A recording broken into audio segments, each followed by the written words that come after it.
strap in and get ready for After Hours with TC Restani.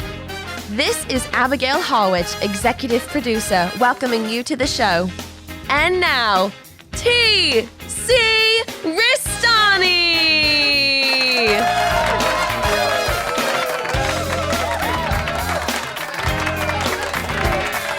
Happy New Year and welcome to the After Hours of TC Restani, the broadcast. I'm TC Restani, emanating from the palatial podcast Penthouse, and it is our first episode of 2024. And I'm going to go around the horn right now and talk to my panel of experts who are unbelievably knowledgeable about 1,000,001 things. Starting off with my mentor, the man himself, cheese balls and all over there, Ricky Bittman. I need something to warm up the cockles of my heart because I walked here tonight. What happened to the Winnie Bagel? The Winnie Bagel's on ice for the moment, no pun intended, but just a little couple of repairs because I'm living in it back again. I'm out of the O'Connell Lodge. Why? What happened? They had to make room for transients, immigrants. Oh, really? Yeah, when I came back from. Well, that's a moneymaker you could do in the Winnebago.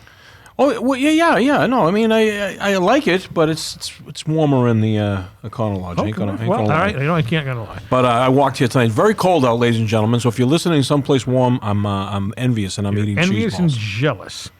South Boston Jeff drinking some Fanta down there. Yeah, it's Fanta fantastic and everything. I think it was like a Polish company, but I'm feeling groovy here on the first show of the year. Feeling groovy on the feeling chill on this chilly evening, and it certainly is chilly out there. And everything. Now, wasn't he on Taxi? Tony Fanta? Ha! Fanta. All right. Fanta Claus. Quincy Briscoe, how's it going there, brother? Happy New Year to you. Happy New Year to you, my friend. Prospero año, as they say down Mexico way. Well, Prospero Fano, or whatever it is. It was good, though. It was good. Close enough. Español, sí. Español, sí. Cartagena? Cartagena. Cartagena. Now, we got a special message here from our good friend, Colonel Bull Montana, who has having a little bit of medical problems for the last couple months. He's been in and out of hospitals and rehabs. And I talked to someone. He said he's getting better. In fact, he sent us an audio message. Oh, boy. From his hospital bed. I'm not going to reveal the hospital in case everybody, stalkers and whatnot, go hanging around him. They'll be in trying to get little squares of the bed sheets like they did with the Beatles. All right. So let's hear from our friend on the Let's hear from our friend. Let's hear it. Everybody quiet on the set here so we can play this message from Colonel Bull Montana. Hey, TC, you know me, I'm all right. I want you to say hello to the fans that I missed out around. And I'm waiting. I'm going to get real healthy so I can come back and we'll do the shows together, brother. All right, there it is. Fantastic. Colonel Bull Montana. You can hear the love in the man's heart. Yeah, you can feel the love and hope. The hope. A little choked up. He's not a little choked up. Oh, he's a little choked up the last time he was on the program. Yeah, that's what I'm thinking of. That's the only time I ever really heard him cry. Back in, what was that, August or September of last year. It was September. Sounds like he's in the right place. He's in the right place. You know what? He's calling me 24 hours a day, so I know his memory's still intact because he remembers the phone number because he doesn't have a cell phone. That's why this came from an orderly. You know how Bull makes friends with everybody? Oh, yeah. So basically, this guy is Bull's friend now. Well, everybody, I guess, is Bull's friend at the hospital that he's in right now. Now, what is it? Do we know this guy's name? We do, but I'm not going to say. Okay, I met him today for the first time. I think he deserves a medal because we know what orderlies have to do. The duties. The duties. No pun intended. I guess it's better than a disorderly. Ever see that terrible Fat Boys movie, Disorderly with the Fat Boys? I was thinking of the one with Jerry Lewis, the Disorderly Orderly or something like that. I do remember the Disorderlies from like 1987 or something. I am so much older than you guys. It was Ralph Bellamy's 100th movie, and it was the first starring role of the Fat Boys. They advertised it like, if you like the Three Stooges, then the Fat Boys will put you in the hospital. Then everybody rushed out to see it, and it kind of blew. It was kind of a long rock video from the 80s. That's all it was. Wow. I love the Three Stooges, and I can't see myself sitting through that. I'm sorry. No, I don't think you can. Why you? Wise guy. Yeah, they used them. So I guess we're not going to bring up useless New Year's resolutions No. because I don't think anybody around here actually has any. No, the usual. Just try to drop a couple pounds, which I did actually. Did you? I had my checkup the other day, and since September, I lost 8 pounds. Doc McMurphy? Yeah. He took care, put me on a scale. He says, "What's this, Bittman?" Well, that's good. And I said, "Well, I'm just trying to manage portions. Of course, sitting here eating cheese balls ain't helping." Well, but it's festive. It's festive. That's what it is. It's the only place I get these. We're recording this near the end of the week, so it's time to party. And they're always fresh. And they always because Quincy Briscoe goes down to the local supermarket and gets them every time we do a podcast down here. It's a fresh big tub every week. So big time New Year 2024. Like we said, we're not going to talk about New Year's resolution. But what did you do on New Year's Eve there, Ricky Bittman? I went down to Boston in the afternoon with Tosh. Yeah, did you see the ice sculptures? I did. We checked out some ice sculptures. We perused City Hall Plaza, and I found out. Do you know who Ric Flair's favorite mayor is? I do not. Mayor. Woo! Oh. I thought you would have picked up on that right away. But I highly doubt that. I do too. But I wrote that joke on the. I invented that when I was eating dinner. But no, they had food out there. They had a lot of festivities, a lot of music. We went and had a couple of pints here and there, caught some Irish music. Then, of course, and we saw the end of the parade, which I've never seen. Really? And it was a lot of ragtime bands, and they were handing out American flags. It was very festive. Then, as that parade waned, the pro-Palestinian protest parade started. Okay. So we ducked into another pub for a couple more pints. But we were home before midnight just to Really? get off the streets, yeah. Okay, great. I was nice. haven't gone to first night in Boston in a many a moon. Yeah, it was wasn't bad. It wasn't too cold. It wasn't either. too cold. It was like 50 degrees Yeah, on New Year's it was Eve, nice. right? It was At nice. least in the Boston area. So I felt like I did something, which I don't usually do on New Year's Eve. Well, now, why do they call that first night when it's actually last night? Well, that's true. Yeah. Because first night would Well, be January. yeah, I guess this is the first evening. But no, it's not. It's December 31st. No, you're right. It's the last night. It's the Yeah. last night. Yeah. The first night would be January 1st at like 6 p.m. You're absolutely right. I never thought. I remember. I see. Again, I'm older than you guys. I remember the very first commercials advertising first Is that night. on Channel 4? It probably was, and it was a train pulling into the station, right? MBTA station, and a bunch of young kids getting out, and it looked like Halloween costumes. Oh, yeah? And it was just like, and it said First Night Boston, and you had to have a pin, a special pin, and all this. What year was that? That had to be 80 something, I think. Maybe even 1980, somewhere in there. Yeah. But it was, but I remember it was kind of a big deal, and it just grew and grew and grew. Right. And then it kind of got smaller after COVID. Now it's kind of getting bigger again. Started bringing in a few celebrity guests, here and there, but it started to weaken over the years. But I remember they do kind of cool things, like they'd say, go to this location at this time, and Brother Blue. Remember Brother Blue, your pal there? Brother Blue was performing, doing poetry and stuff. Remember Brother Blue? No, I yeah, don't. sure. Yeah, I know Jeff does. He peruses the city. He was this old black dude who'd, he was on a lot of those like Jabberwocky type shows. Oh, really? Yeah, Brother Blue, when he was on, I think Sesame Street, maybe. No, maybe not Sesame. I think he was on Zoom. But at any rate, Zoom was produced around here. yeah, so and he was a local guy. But it would say, you'd see him or you'd see Sidewalk Sam. Remember Sidewalk Sam? I knew a homeless guy, and he's outside of this building named Cardboard Sal. God, well, no, this was Sidewalk Sam. He used to draw on the pavement in Boston Okay. with chalk. And they say go there, and he's doing a special mural and stuff like that. It was kind of. I think that guy might still be around. Sidewalk Sam? Yeah. I haven't seen him in Now, for the years. listening audience, when we talked about Zoom, we're not talking about the computer thing. No. We're talking about, you want to Zoom. Isn't that funny? I just assumed everyone would know. It was on before or after the Electric Company. I remember it was on Channel After the 2. Electric Company. Yeah. Okay, that makes sense. And they used to wear those really ridiculous sweaters. Those rugby shirts, the stripes. Yeah, they look like something that Ernie would wear on Sesame Street. exactly. I remember the floor lit up like in Saturday Night Fever. Like the floor lit up. Yeah. They have, now Jeff and I have a mutual friend. I call him on my show Stick from South Boston. His older sister, Was on Zoom? Tishy, she was one of the second to last cast, I think. I think they ended it after that. But she was one of the Zoomers. Was it like Menuno when you reached 13? You're out there? I think so. But she was a Zoomer, and she had some funny stories. I remember. My older sister, she's around Stick's age, but she was actually got to be on Romper Room. Wow. Really? Did you Yes. get to look through the mirror?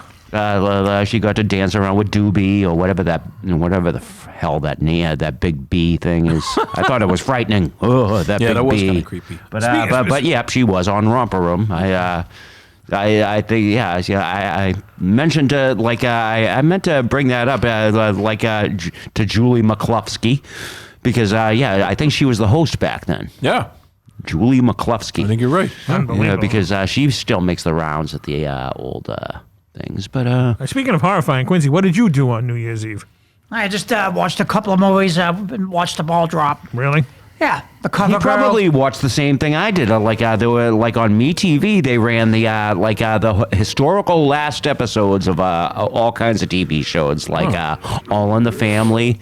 Yeah, I watched some of All in the Family. Waltons, Then I watched the cover girl. And I watched the Music Man. And the Gilligan's Island, or it was the one before the rescue from Gilligan's Island, because they didn't officially get off the island. Well, there was Rescue from Gilligan's Island, and I keep hearing about this other one time when they went to some island and Tom Bosley was in it. Yeah, they went Yeah, to- Tom Bosley, in that one, I forget what it was called, but I remember the plot, and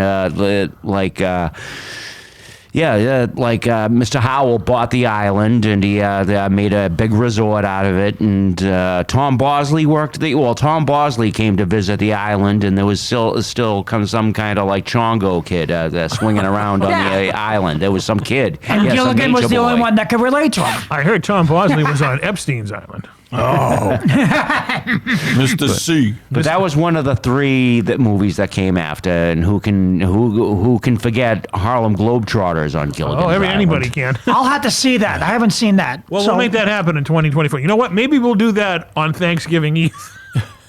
Oh, yeah. That Or would be a some bad kind of an idea. odd night that we don't have anything planned. Okay, well, that's all for time. No, I'm very impressed that you watched. You mentioned The Music Man several times to me. That's right. That's one of your favorite movies of all time. Well, I wanted to see exactly what this thing is. So the guy that went around the streets is a lot like me. I want to be a music. Well, it doesn't happen overnight. So the thing is, first of all, anyone who goes to the Music Man, you got to prove yourself. That's right. And once you prove yourself to the Music Man, then you're going to have to forevermore sing and dance your heart out.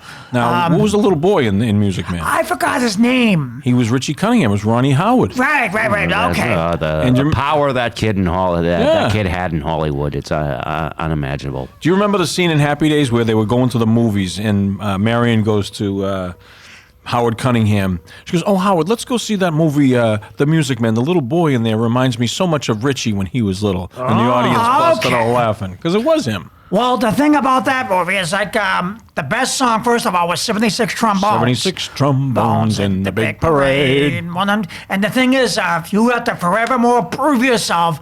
And then, so what's going to happen is you're going to have to pay a fee and get issued a uniform, what they call a band uniform. Yeah. That's great. And then if you can play an instrument or even just sing and dance to the song, whatever. But then forevermore, just like I did. All right, I'm looking this movie up. It came out in 1962. And Robert Preston, was he the Music Man? Yes, he was the star. Well, he was also Centauri in The Last Starfighter. That's right. I remember that. And Shirley Jones, she's still kicking. She's like 105. Yeah. Well, and Buddy Hackett was in it, speaking of Bull, Montana. Yep. He and- sings Shapoopy. Shapoopy. Just like I always wondered where that song came from. Shapoopy from Family Guy comes was from gonna say, because he's a Family Guy huge did musical that. guy. Seth Rollins, whatever. Peter No, Griffin Seth- did that. Yeah. Seth Rollins, isn't he a wrestler? What's his name? Seth Meyers. McFarlane. Seth MacFarlane. Yeah, I've noticed that he's into a lot of classic movies like Chitty Chitty Bang Bang. He's Musicals still- especially. Yeah. I used to think he might have been batting from the left Chitty side of the plate.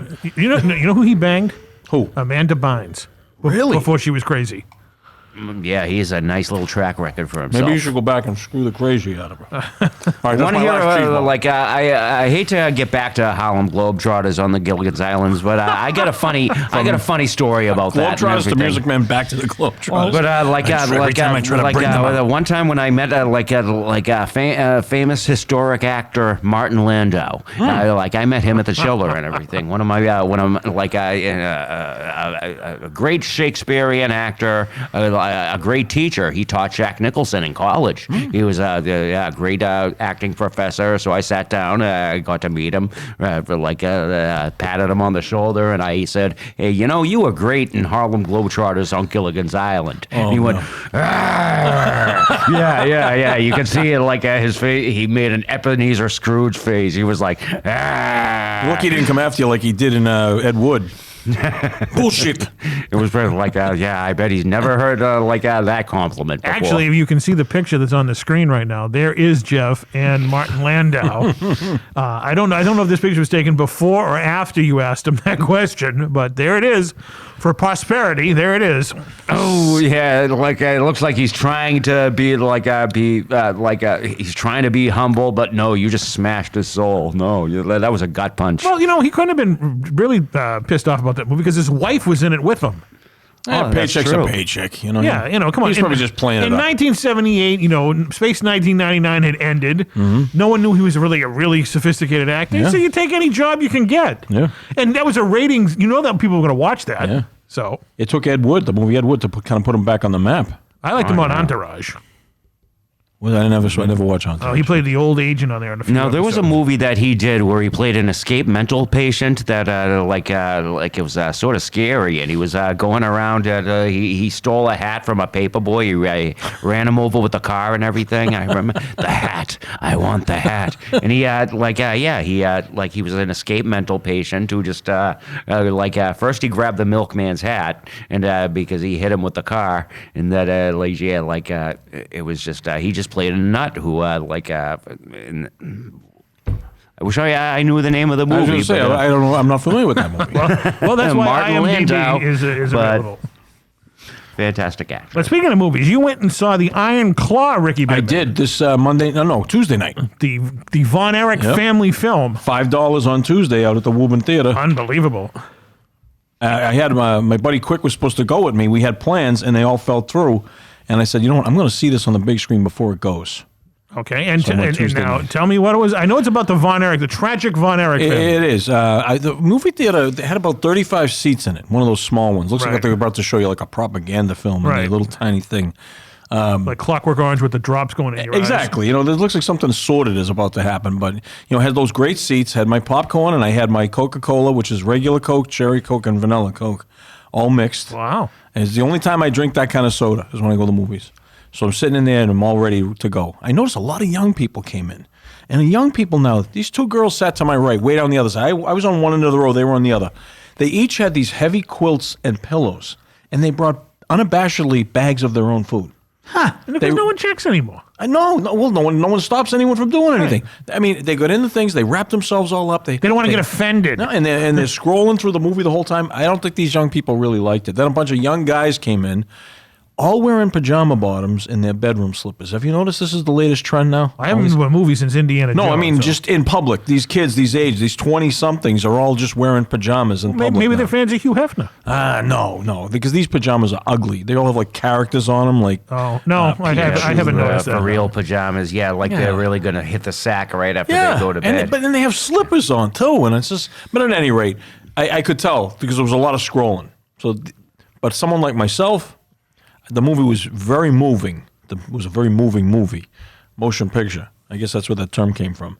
But it really focuses on. There's not a lot of wrestling in it. There really isn't. But it focuses on the dynamic of the family, especially the brothers. And when you hear it, like back in the day, that Kerry Von Erich did this, and this happened to Michael, and David went over to Japan, and this happened to him. You hear it, and it's like it almost becomes part of the folklore of wrestling. Sure. But when you see it on the big screen, acted out, and you see what happens at home and what happens to them when they get this, it was gut wrenching. But it was very well done, very well Don't portrayed. say gut wrenching. That's how David died. Yeah, that's right. I mean, really, it's. I mean, you're just like, oh my God, what the hell? For those of you who don't know what the Von Erich family is, the Von Erich family was the Kennedys of pro wrestling in the United States. Good way to put it. They were from Dallas, Texas. Fritz Von Erich was the patriarch of the family, and all his sons, which started off with Kevin, David, Kerry, Mike, and Chris. Yep. All of them were involved in professional wrestling.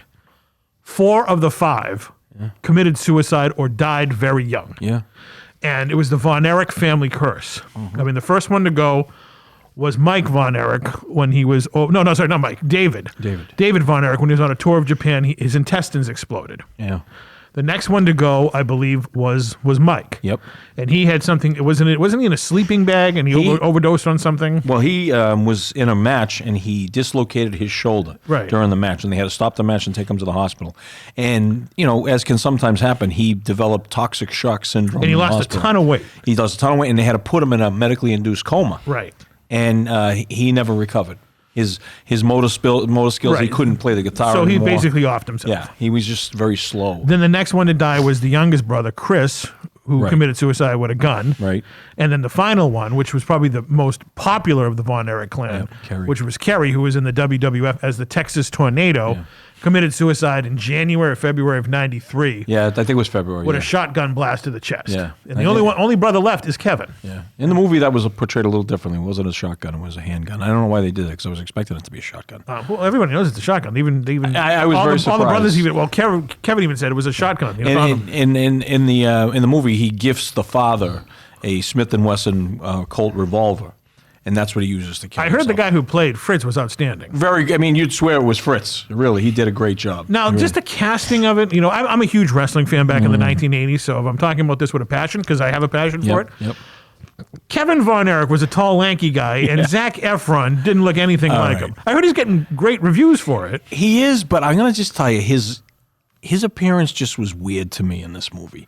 He was too jacked. His face was too round. Yeah, and you know what it was like? You know who he reminded me of? Was Crispin Glover's father. Who's that character actor that is? John Glover? He's been in a bunch of movies. You know him if you John saw Glover. Yeah, I know exactly who they are. He was in one of the James Bonds. He was the bad guy. Yeah, you know who it is. If you see him, you know him. And he had his John Glover. Yeah, that's him. Yeah, and he's very popular. Or was it Bruce Glover? But like you said, the face, and not only that, the hair just didn't look right. Right. Kevin had... And he's tan. He was like, Kevin Von Erich was never... He is like golden tan. Kevin Von Erich was tall, lanky, and was barefoot. Yeah. He looked like a Luke Skywalker action figure. Yeah. That's what his hair looked like. Good point. And then the kid who played Lip on Shameless is playing Kerry Von Erich. Yeah.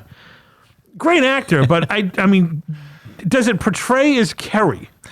Yeah, he does a good job, but like you said, the height. When we were talking about this off mic, the height difference is just so noticeable because Kerry was 6 feet tall. Yeah, and then the first time you see them all together, David, who was tall. David was a monster. Was just, but he's like a foot and a half taller than Kerry. But I mean, he did a good job. The kid did, and it was my understanding that Kerry's predicament was he lost part of his foot in a motorcycle accident. Yeah, but in this one they show almost like from the middle of his shin down. Okay, well I don't know exactly where he lost it from. I know he lost.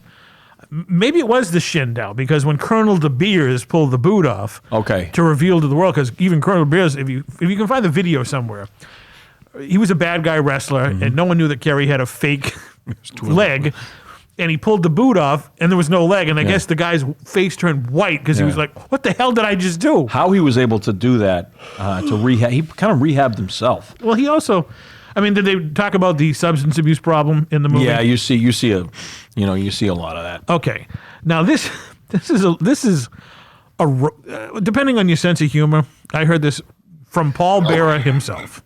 What's his real name? Paul Bearer's real name? Yeah. Was Percy. Well, his other character name was Percy Pringle. I remember Percy Pringle. But his real name was Bill Moody. Bill Moody, that's right. Bill Moody. Okay. Great guy. Was down here in the studio a bunch of times. You owe me a month's worth of lunches. Damn you, Moody! So, one time he was talking about, this is exactly, he goes, I love the Von Erich stuff. But I remember one time they were very into drugs.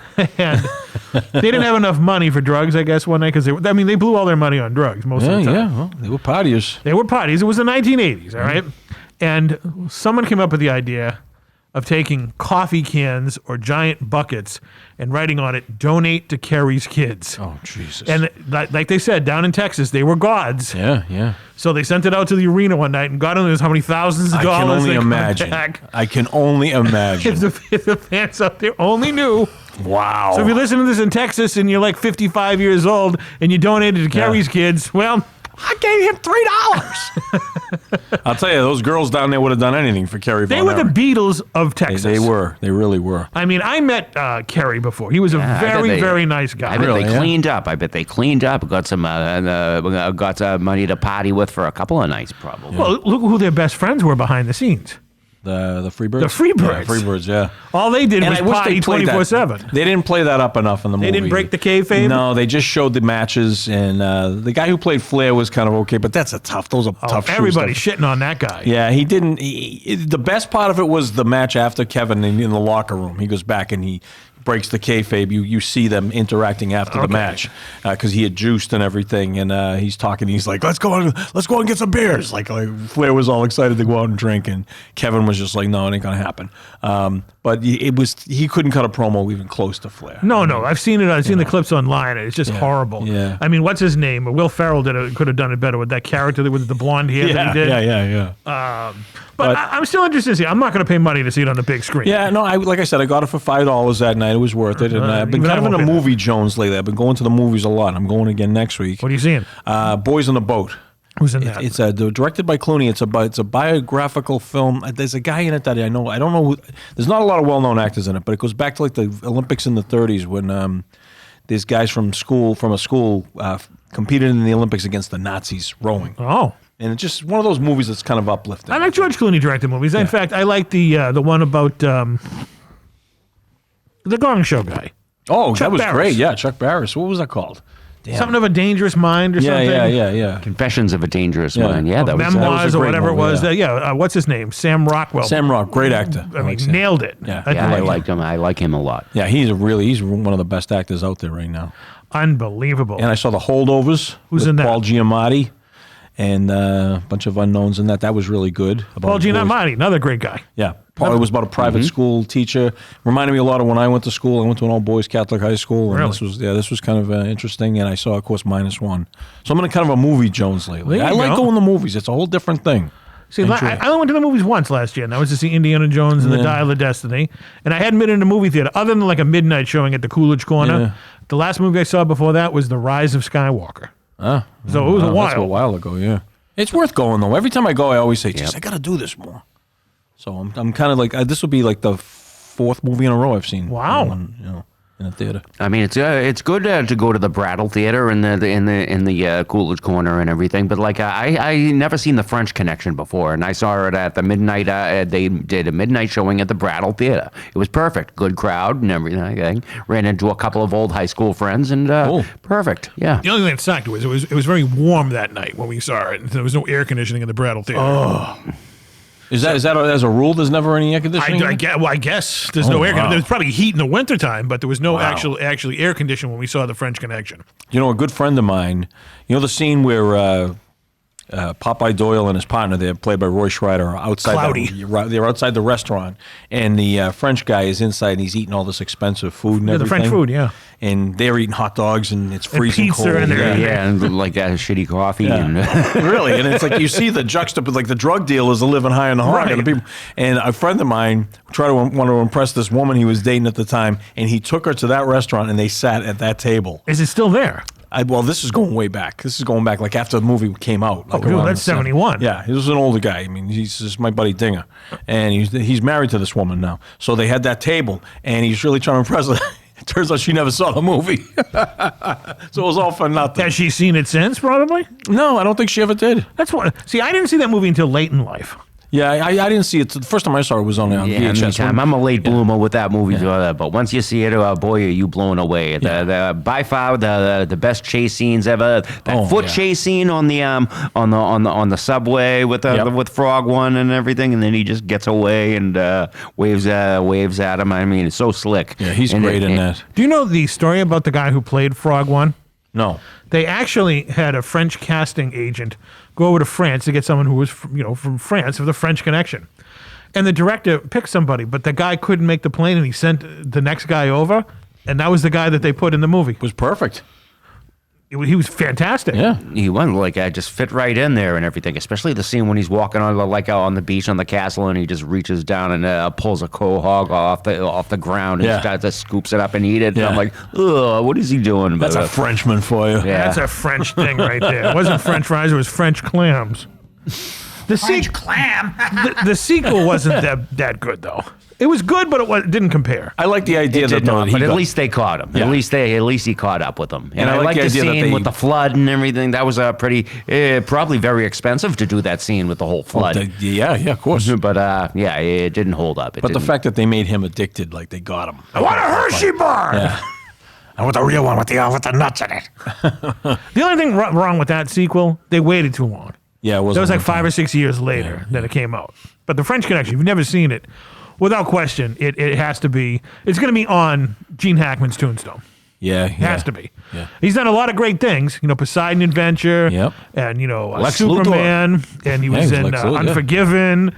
And Hoosiers. A million things the guy's been in. He was good in The Firm. Remember the movie The Firm? He was good in the Yeah, firm, he but was when he goes and they show his picture at the Academy No Awards, question. it's going to be him doing the wave. Yeah. When him and they're trying to get when they were escaping the junkyard. Yeah. But fantastic movie. There's so many good flicks out there. Well, you should do that on your you should review them on the jukebox. I do. I mentioned that I had gone to see them, and I'm going to mention the next episode is called Claude. Matter of fact, because I want to talk about that. So Really? yeah, I give every episode a name. You're gonna now, play so- Modern Day Warrior by what is it, Rush? I would well, No, it's Tom's the Tom Sawyer, the song. Today's Tom Sawyer. I mean, yeah, that's by Rush. That's the song they used to Yeah, come to that's the ring. that's the one that the Von Erich. The soundtrack to the movie is great because they all the great old music and stuff. A lot of the ring entrance songs. Did they play the Freebirds music? No, they. You mean the soundtrack to the movie Tom Sawyer, the readage with the soundtrack to the Iron Claw. That was. So what do they play when the Freebirds come? because I have that the Reader's showed the Reader's Mentions. Digest edition. Jonathan Whitaker. I remember you talking about Reader's Digest albums. That's pretty cool. Yeah, I get into all that. It brings out the golden years of my childhood. Those are good stuff. But no, I can remember the Freebirds coming out to Freebird. That was pretty cool. It's come out to Freebird, and then And they then had their Bad own Street song, USA. Bad Street. Yeah. That's a good tune. I mean, yeah, it's horrible the way Michael Hayes is the worst. Bad Street. That was just. They were the coolest cats in town. Yeah, they really were. Like I said, I think I mentioned this on one of the episodes. Blake Shelton, the country singer, has got a song out called "I Lived It," and he talks about growing up where he grew up, and he says, "When I was a kid, Hollywood was fake and wrestling was real." Sure. And I know exactly what he meant by saying that. And I'm not thinking Hulk Hogan. No. I'm thinking the Freebirds and the Von Erichs and Flair and Harley Race. Oh, and the guy that plays Harley Race in the movie. Oh my God. People were laughing at his physique, but he looks like Harley Race with his physique, like the real big belly. The You've met torso. Harley Race. Yeah, and the skinny arms. But he does a good job. Does he talk like this? Then A little bit. I am the king, the king of wrestling. He does a great promo, and you're dealing with the king of wrestling now. And then they started showing Kevin Von Erich try to do his promos, and he couldn't cut one to save his life. And then David jumps in. Because he was always high. and he's that's why. gold. David's like gold on the mic, so that's a big part of wrestling. It is a big part of wrestling. But like I said, the Von Erichs were just royalty down there. They could do no wrong. I mean, they could have, blown up a city and people would have forgiven them. It's a very sad film, so just be prepared. Be prepared. Are you ready to get involved? Be prepared. Are you ready to take the lead? Scouting is a lot more than you think. Join your local troop.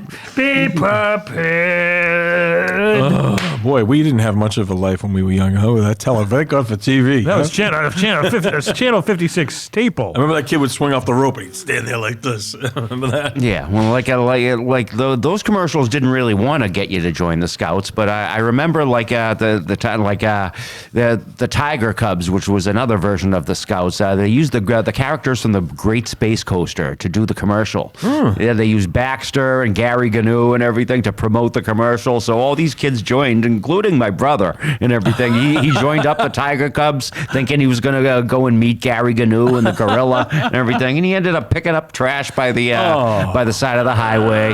And then something happened I never thought in the world. I got to meet the actor who played Gary Gnu. That is funny. And I brought that up and everything. He laughed. He was ready to give my brother Patrick a call as Gary Gnu. And one more old school commercial. If it's longer on the subject. Good grief, there's so many things you could do. Nobody could possibly do them all. The Cub Scouts, it's a pack of fun. Oh, I remember that. Speaking of memory lane, Ricky Bittman, you may have seen this. Maybe Jeff, you had too. Quincy didn't know about it because I talked about it earlier. Do you remember Celebrity Bowling? I never remembered it when it was on, but I've been watching it on YouTube. Okay, I've been watching them. They're on Amazon Prime. Yeah. And That's where I saw them. They're I'm the sorry. most piss poor productions I've ever seen. I was watching one today with Adam West. Oh, God. All right, Adam West had on plaid pants The leather 70s. and like this blue turtleneck with his friggin', Kevin Von Erich haircut and his tan glasses and whatnot. He was awful, awful. And the ones who then I watched the one with the Brady Bunch. Great. Greg was actually the best bowler on it. And you know what? They had Jan, Eve Plum. Wasn't geeky Jan. She was like with the long blonde hair, and she looked better than Maureen McCormick on that one. Yeah. Yeah, there's a reason why I had the hotties for Jan instead of Marsha and sometimes and everything. Yeah. But I happen to know if you got a time machine, all you would need is $100 worth of Coke, and you could do Marsha Brady. That's right. Oh, there you Artie go. Lang said it. Well, she couldn't bowl for the life of her, but yeah, I've been watching it, and it gave me the idea. Maybe we should do I said that a long time ago. not bowling because we can't film that. We could do that. We could try that. Why don't we do celebrity bingo? Bingo! That's a All bingo. right. There we go. I mean, you know what? Maybe on the next podcast we'll play a game of bingo. I would do it in a minute because I'm going to win. There's a skill to bingo, and I'm only going to tell you guys how. Because I actually have. Hold on, yeah. I mean, if a bunch of old ladies will gather around every single week, there must be something to it. All right. All right, right here. I got the old. Hey, you got the equipment. I got the equipment here, so I'm gonna turn it right here. So if anybody out there who played bingo, this is an old-fashioned. What do you call this? Like a tumbler? Yeah. A tumbler. All right, so all right, here we go. And the number is N36. N36. N36. Okay, all right. Book it. Someone remember this. And 36. What's that you're listening Wait a to? minute. Ooh, that's a bingo. Inglorious Bastards? Very good. Man. That's I can't believe it. Oh yeah. Bingo. See, I used to have on the jukebox the Ricky Bittman's Jukebox Bingo Song of the Week, where I would just pick letters and numbers out of the bag, and that would be the song I would play. Unbelievable. So on the jukebox. That So Christoph Waltz, yeah, he's Christoph Waltz. very underrated after. And now I remember the scene. and you don't made me have to- those. You just said you that. made me You those just said MP3s. bingo. Did I? Oh, well, that was a long time ago. But all right, so let's say on the next podcast, I-21. And the ball just falls out on its own. It comes out a little. That's pretty little advanced. shoot here. like This is old school. So there we go. Well, do we have the cards? Do we have the cards? Hold on. You know what we're going to do? We're going to go to a quick time All right. commercial break, and I'm going to get the cards. Now I'm fascinated. And maybe we'll even probably do a practice game. We'll be right back after this big time commercial break. Hi, I'm Captain Dave Marciano, and how would you like the freshest local New England seafood shipped to you overnight? No running around from store to find what you like. We have it here at AngelicaSeafoods.com. Everything from tuna, haddock, cod, clams, lobsters, scallops. We have it all. The finest seafood overnight to your door, anywhere in the continental U.S. AngelicaSeafoods.com. Alrighty, welcome back from that big time commercial break. I went in the vault down here at Restani Productions, and there was going to be a bingo game before COVID, but COVID happened, and That's right. That's what it was. it never happened. But here it is. We have the bingo game here. So you're a big bingo expert. So tell us what you're seeing right here. There, Me? Bittman. This is a very advanced card. This looks like back on my printing days. Looks like you got two pieces of like I want to say ultra board that are glued together. But it's very heavy duty. But instead of like you don't need the ink or the bingo chips. Back in the day, you have to put chips on the number. These are little slides, so you just slide it over and your number turns red, so you know that number was called.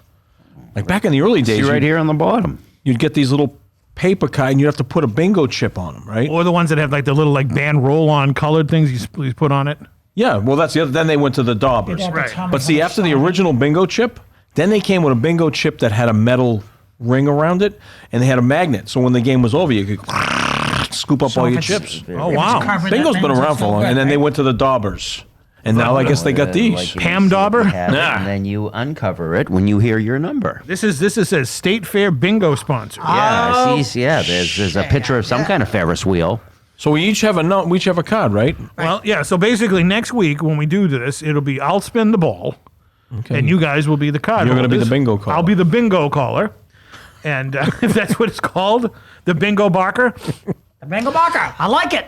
You ever see when Tom Green did the bingo calling for all the old ladies? I did. And he was doing them, Santois set. We're not French. Right, yeah. And he was standing on the table and He everything. was standing on the table, and then they he goes, hated him. Oh my God! They and for like, the aliens. some of them were walking out, shaking. So as you can see, if you go onto my social media here, which is at After Hours TC on X, I guess that's officially what it's called now, X, formerly known as Twitter. This is what the bingo game's going to look like.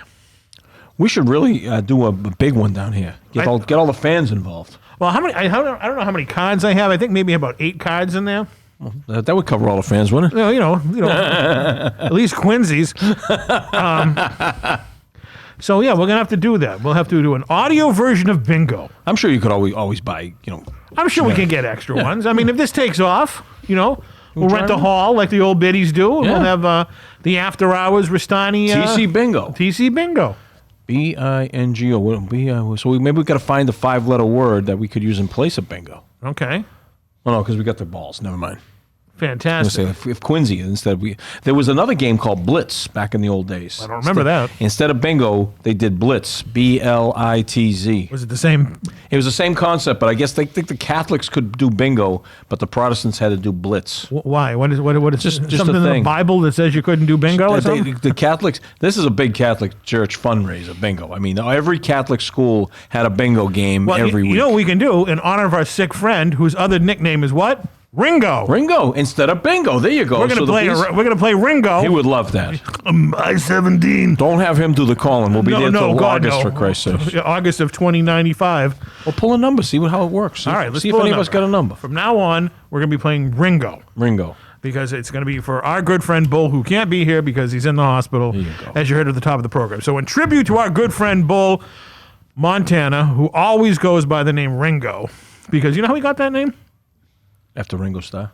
Yes. I was going to say, he must have loved Ringo Starr. Well, what happened was when he was a kid, when the Beatles first came to America, 1964, Yep. Bull was around 5 or 6 years old. Okay. And he started listening to the Beatles songs. So as he grew a little older, he used to take trash cans in his neighborhood and turn them upside down with sticks and bang away. Wow. Thus, the nickname Ringo. Ringo. That's There where he you came go. from. So most people know him That's very interesting. on the air and, in other walks of life. People know him as Colonel Bull Montana. But the majority of the world know him as Ringo. I did not know that. Right. So, all right, let's pull a number here. Let's do it. All right. You're going to have to walk me through this. Sure. All right, Quincy. It's real simple. See all the numbers on the bingo card? You got to make your numbers all white. All right, so get rid of all the Oh, no, reds. wait a minute. Oh, maybe Jeff's right. Is that how you start? Well, I got it all red. Okay, all right. no, I guess it could work either way. I didn't. No. It's got to be white. It's got to be white because you that are way. right and everything. Oh, all right, because all That's the what I pens- don't know how to the do. pens are red when you dot them. Yeah, when you pull the number, you slide the red. Like a little across. red bar over So underneath Quincy, each number. Quincy, make yours look like that. See the little slides? That's where I don't know what I'm doing. Just slide it. Just slide them all over. That's how easy it is. See that? No. What kind of sorcery is that? Look at it. They're just changing color right under his finger. Mad scientist. Let me try one. All right, so Quincy. So magically. All right. Do your free spot in the middle. All right. So do the free spot. So magically, Quincy. Now see my card here? All right. So if I spin the ball and it's bingo. So Right. if I say B3 and if I have B3 on my card, I do. I cross it. And the way you win bingo is you get it to all across in a row going across. So Or diagonally, right? Yep. or diagonally across. Correct. Here, diagonally. Yeah. All right. So now you know the rules of bingo. Okay. If you don't have the number, you can't pull the red Yeah, thing if you across. can play Connect 4, you can play bingo. All right, so let's do it. Let's do a demonstration here. All right, this is Okay. radio gold, ladies and If I gentlemen. don't know really how to do is. the red, you can make it red. All right, yeah. Most old biddies help each other out, so you can do that. Oh, most of them fight. I got a couple stories for you. All right, here we almost had a catastrophe there. The escape door on the It top. wouldn't be a bingo game without a fight or a catastrophe. All right, here we go. Let's roll the dice. All right, ladies and gentlemen, on your cards. This one is a dud. It has nothing on. Oh! All right, we'll call that one the Mokler. All right.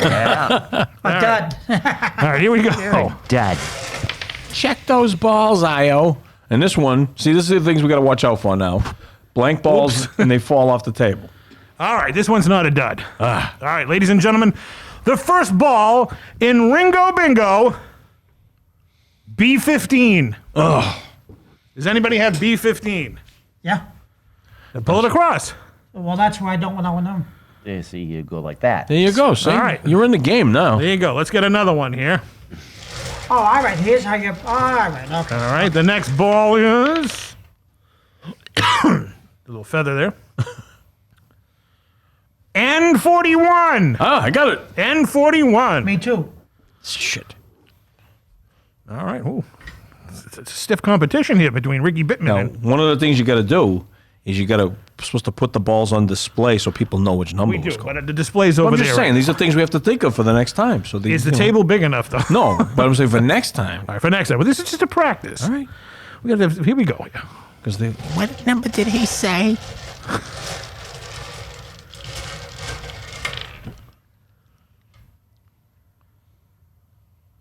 N38.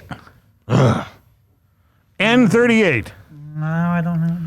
No one has N38. N69. All right, here we go.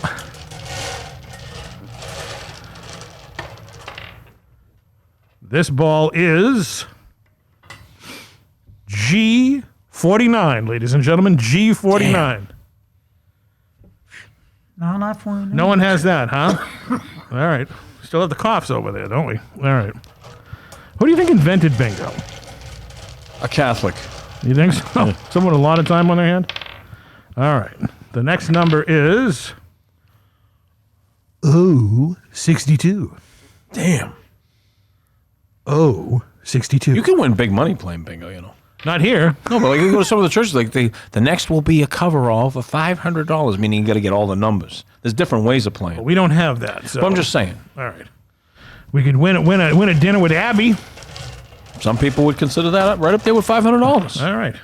All right. The next number is G46. No. G46. Now, see, if I was playing, I have a card here that does have G46. But I'm not playing. I only got two, and one of them's the free spot. All right, here we go. Which one is this? Dun, dun, dun. This one's another dud. Ah, God. All right.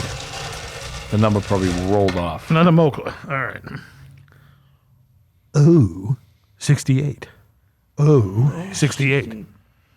Yeah, that's me. Oh, Quincy's Look at got that. 68, huh? Yeah. You got any yet, Jeff? Wait, I got one besides the fray. Yeah, geez, you and me both. Quincy's All right. cleaning up.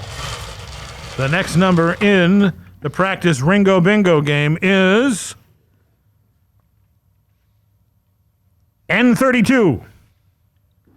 N32. Oh. Nothing, huh? I know a guy whose whole job is to go to bingo and do scratch tickets. Really? Yeah. What's his name? Chucky. All right, and the next number is, we'll give it a rest after this one. Let's see who has the most so far. I think Quincy won. 0 or 69. Oh, 69. Oh, 69. Yeah, we were waiting for that one to come out. 69. Oh, 69. Seswan set. No one has 69? We're not French. All right, one last ball here, all right? Look at that. Dun, dun, dun. B5. B5. Oh, I got that. Finally, the Rock has come back to bingo. All right, one last one here. Because this is just a non-official game. This is just practice. I get it. Because Quincy's never played the game before. He's really involved over there. Very quiet. And the final ball for this practice game is N43. Oh, I got that one too. Yes. No, I got N45, not 43. All right, one That's more. TC's hooked. Dun, dun, dun. I-30. That's me. I-30. Sounds like you have bingo. Yeah, does your phone have bingo down there, Jeff? Now, Now, Quincy, hold up your card. Let's see what since he doesn't have to play, he probably already won. We don't even. Well, we're not going to know now. You switched. I know what it was. No, you don't. Sure I do. Now, see, if we had the balls on display. Right, we could. I won though. I love this All song. right, you won the practice one. All right, You did. You did good. You did a good job. Now you get the game. You get what you're doing. Pretty much. You should go to bingo. You'd be good at it. So we'll practice. That was the practice one for our Ringo Bingo tournament. And let's put all these balls back in the. That's pretty funny. He picked it up and it all And just went went down. Yeah. So Quincy, you know what you need to do. Next time when you do it, leave the card on the table, so it doesn't flip open. All right. My mother used to work the bingos at a church, and one night it was like in the fall, and they had the door open to the gymnasium where they used to set up all the tables, and they have the bingo thing up on the stage of the hall, and the door was open, let some air in the hall, and this old lady gets up and closes it. Then another old lady gets up and opens it. Another old lady gets up and closes it, opens it. So finally, this lady goes up to the woman who keeps closing the door, and she says, If you close that door one more time, I'm going to wipe this floor up with you. and they had to break a fight up for crying out loud. And these women were in their 70s. Well, I gotta have to level it. This, you know what this brings me down of? What? Bingo. When I was on a special call to deliver a toy for a good friend, you know who. So I delivered a toy. Got directions, and it was to a bingo tournament. Yeah. So I went on my motorcycle, got directions to Saugus, and Wow. and but the thing was, they didn't take me right away, and finally someone comes out because I screamed like, "Okay." Threw a bingo fit. You threw a fit. No, it's like I'm here to deliver a toy for someone. It was Christmas time, and because the people wouldn't take the toy, just like, so I just all they did was make lots of racket, you know. And Now, Quincy, you know what? You never yell in a church hall. well, this was somewhere. Yeah. Well, this we wasn't a used to do church that. hall, and so this was like at a bingo place, and so like, why don't you just make it easy on me? So I go, and they called them. Some phone calls were made. It's like, you know, there was a motorcycle guy. Well, you wouldn't take the toy and make it easy on him, and he talked to the bingo people like 3 or 4 times. All right. So this was the story. This is where the bingo came in. Yeah, and it was at a bingo hall, and it's like he just wanted to Wait a deliver the minute. toy. Isn't this the same plot as The Color Purple? No, this was someone just wouldn't take the toy. It was like an expensive toy, and they called me to deliver it for the wrestlers. And This is great. This is a great story, Quincy. It really is. They were going to call the cops. Like, call it. I would have loved it. Call the cops on the guy. Who All I was doing was trying to deliver a toy, and the bingo people was like, We got a disturbance at the bingo hall. Some guy The who they bingo won't take his people were toy. probably standing in there watching, having a good laugh of themselves. well, the lady was supposed to be there waiting for the toy, as I especially were. And I was like, well, why weren't you waiting? You know, when he would have been out there. It's like, This is a fascinating story. We're going to continue this when we do bingo. But I have a real bingo story. All right. I used to have a summer camp outside of Worcester, Massachusetts when I was a child, right? Mm-hmm. And it was a fun community. It was kind of like, it looked like where Friday the 13th took place, right? Not. And every Thursday night, they would have bingo. Huh? Now, if it rained, they had it in like a little community house called the Community House, and they would still play bingo. Okay. Now, I had cousins who were a little older than me, and they were from the city, the inner city, so they knew how to hustle. Oh, okay? yeah. Hustle and bustle. And one of my cousins, the way the hustle would work, there was just probably like 30, 40 people, and there was money involved. Yeah. Bingo's moneymaker. So what they would do is my cousin, Susan, would work the bingo thing, and my cousin, Mary Ellen, would walk around to make sure no one was cheating and whatnot. Yep. But what they didn't know was they were like daughters to my mother. So they would look at my mother's card. And behind the room, my cousin Mary Ellen would, give the numbers, and cousin Susan would go like this and say, "Oh, I-17," Yeah. and my mother would win every time. And she thought she was the luckiest person in the world. Wow. So in addition to the people getting screwed in Dallas, if you played bingo at TC's camp up in Worcester, you're out a few bucks. In 1978. She likes a rigged game, you know what I mean? Well, she did like. My mother had no idea it was a rigged game. Isn't right? that great? But the two inner city I cousins tell you, there right now, you got caught doing that. That's pulled a hustle. Oof. And you can get into a lot of trouble, right? You pay a penalty if you get caught cheating. I think it's worse than I that. think there are certain things that old people can get away with at bingo powers. That's the reason that they go. Yeah. But they'll, burn the get mill. caught They'll be red-handed, outside with though, torches. you're going to pay the consequences. I worked at a Old Mabel's supermarket. niece, like old Wanda's niece, is up there doing the cubes, and and she feels special. Oh, something special's gonna happen tonight. So in the Restani bloodline, we're bingo cheaters. So that's why I'm going to play it perfectly fair for Well, you you guys because better. there's no money on the line. Oh, we got to have something on the line. Well, like I said, maybe a dinner with Abby. All right. All right. All right. What do you think about that, Quince? I think it's a good idea. Yeah. All right. So you now get the gist He's got of the bingo. Jones. We might be creating a monster here. Yeah, and I'll sort of catch on as I do it. Yeah, pretty soon you'll be hanging around all these bingo halls trying to hustle people for milk money. Yeah. Well, Like that'll be the thing with win a date with Abby will be the grand prize, and the third prize will be like a Dunkin' Donuts gift card or something like that, because you remember, well, they're even better than yours, Wanda. That little old lady. Well, I remember she tried to make the muffins. okay, they're wonderful. That was a great commercial. Unbelievable. But as it says, the clock on the wall is telling us it's just about time to hang up the old Restani microphones for this We're episode. having fun. But we're in training. You guys are in bingo training. So, be careful, drive home carefully, and tune in next time for this very special episode that's coming up of Ringo. Very good. Ringo Bingo. Ringo Bingo. But for the time, for the present, I we never close. We're not done yet. Okay, but Hold that some thought, place to Quince. go. okay. Anything else we have to add? Yeah, let me finish it. Okay. Bingo. Ringo. Ringo was his name. Now, the rules for this Ringo Bingo next week. If the game ends, the game ends. It could take 5 minutes. It could take 5 hours. Or it could take 5 hours. yeah. I mean, so that's we don't know how long the Ringo Bingo episode is going to go. Could be like Jerry Lewis. Or Kerry's kids. This is a love game. It's 2 a.m. It's a love game. So bring plenty of snacks, I guess, Okay. for the Ringo Bingo. I'm in. All right, now Quincy, you can end the show. Okay, so please, again, tune in next week for a very special episode of Ringo. As TC says, bring lots of snacks, especially for all you Ringo fans. And for those who don't know how to play, you're going to learn how to play Ringo. So for the present, drive home carefully and tune in next time. And remember, we never close. Bingo! That's a bingo!